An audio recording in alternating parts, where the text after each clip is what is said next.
Hi, it's Miss Shelley, and I'm going to give you your bedtime story for this week.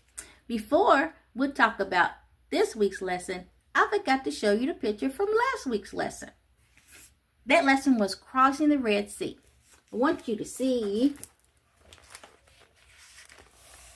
Moses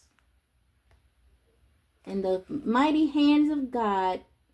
He pulled back the waters for them to walk through. And then in the lesson last week, we talked about how the Pharaoh's armies were destroyed. All the animals, all the men. There was no survivors. Now this lesson is called Food and Water in the Desert. So after they crossed over the Red Sea, this is what happened next. Moses led his people into the hot, dry desert. They soon forgot what God had done for them. They began to complain.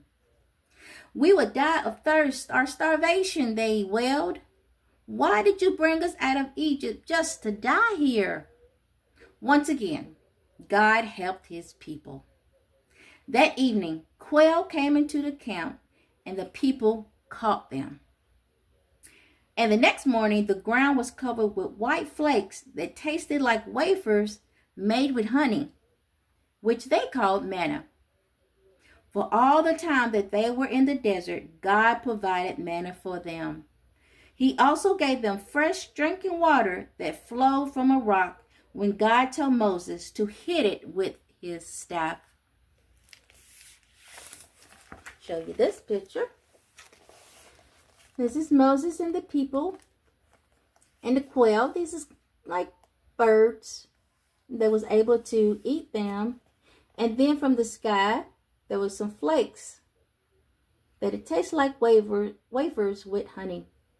God provided food for them every day while they were in the desert.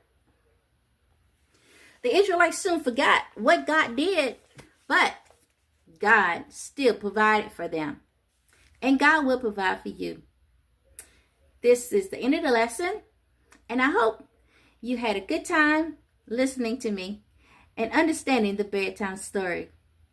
But until then, make sure you say your prayers. Make sure you say goodnight to everybody in the house. And I'll see you next time. Bye-bye.